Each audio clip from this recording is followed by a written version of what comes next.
Welcome. In this lecture, which has multiple sessions, we'll explore ridge regression, the lasso, and a related concept. The main ideas in this are, we'll first recall standardization for regression problems. Then we'll understand that ridge regression is Tikhonov regularization. The lasso is a popular technique in machine learning and its regularization using a different vector norm. An elastic net blends a ridge with a lasso. As we go through this, the problem that we can think of is, in a regression, how can we use fewer variables? Let's begin by recalling standardization. So let's recall that for a vector, and we'll say it is of size m, the mean of the vector is simply, we write that as mu, and we'll put a subscript a arrow, and we'll define the mean of that as 1 over the size of the entries divided by the sum as I goes from 1 to m of entry I of that vector. And we'll define the variance as, we'll write that as sigma squared, and we'll subscript it with a vector a, and we'll define the variance. So we'll use, there are two kinds of variance, and the one we'll use is 1 over m minus 1, that's the MATLAB standard, times the sum as I goes from 1 to m of entry I minus the mean of the vector, and then we square that. So for a matrix A that looks like A1, A2, and so on, and now this matrix has n entries, we'll say that the mean, so if the mean of a vector is a scalar, then the mean of a matrix is a one-form. So we'll say the one-form mean of A, and we'll define that as a one-form where the first entry is the mean of A1, the second entry is the mean of A2, and so on until we've represented the means of all of the columns of the matrix A. And we'll represent the variance matrix.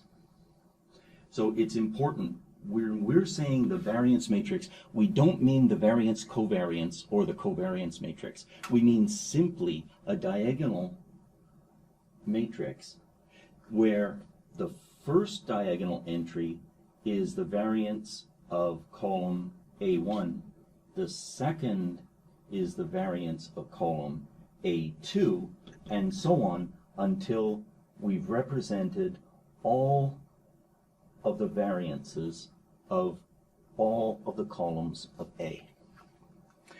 So now, what we do is, suppose that we're given a problem which is we want to find m, and we'll use a temporary variable z, is approximately equal to a vector c. And this is non-standardized, and there may be problems with it. For example, there isn't an intercept or offset term, and so what we want is a standard data. And this standard data is a very old idea. It goes back possibly to the 19th century, certainly to the early 20th century. And the idea is that we'll transform this into a design matrix times the variable that we are interested in is approximately equal to a y.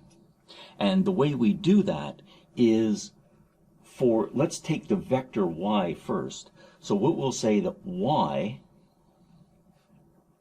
is, what we do is we take the original data vector c and we subtract the mean of c, and if we were writing in MATLAB, that is where we would stop. That is, we would say that that the mean, we could take a vector minus a scalar, but for those of you who are uncomfortable doing that, let's multiply that by the one vector, and then we divide that by the square root of the variance. So that would be divided by the variance of that vector. And now for the design matrix, that will be M minus. Now, if you were comfortable, we could say divide that, subtract the one form of that matrix. And since we may not be comfortable subtracting a matrix into one form, we can say the one vector times that. And so what this will do is this will subtract the mean. The first column of M will have the mean of the first column subtracted. The second column will have the mean of the second column subtracted, and so on. And now we can't divide by a matrix, but we can take an inverse. And that's because these variances, unless we're going to assume that no column of the original matrix that we're given, the original matrix M, is all the same entry. And as long as they're not all the same entry, the variance is non-zero, and so this will be a symmetric positive definite matrix, and its inverse will exist. So instead of dividing by the square root, what we do is we take the minus 1/2 power of the matrix. And what these do is these now define for us an X design matrix and a Y data vector that we can use to solve this regression. And if we wish, when we found a W, if the user needs to know what the values are back in the vector Z that they're interested in, we can reconstruct C and M by solving these equations. Now Y and X will be known, and we're able to solve them. So let's take a look at a computational result. In a previous session, we explored some data where they were relatively sparse. There were only 9 or 10. So let's take an example with just 9 points. If I use an ordinary least squares method and the original M matrix, I get a root mean square of approximately 1.9. When I standardize the data, the root mean square error is smaller. Now, why would that happen? Well, what happens is here, the red line is fitting to the standardized data, and the cyan line is fitting to the original data. What's happening with the cyan line is that although the means are the same, the variances are changing, and so it's a poorer fit. What's happening is that this outlier and this outlier are causing the ordinary least squares solution of the original data to tilt upwards. And when we standardize the data and it has unit variance, we get a fit that's closer to most of the data.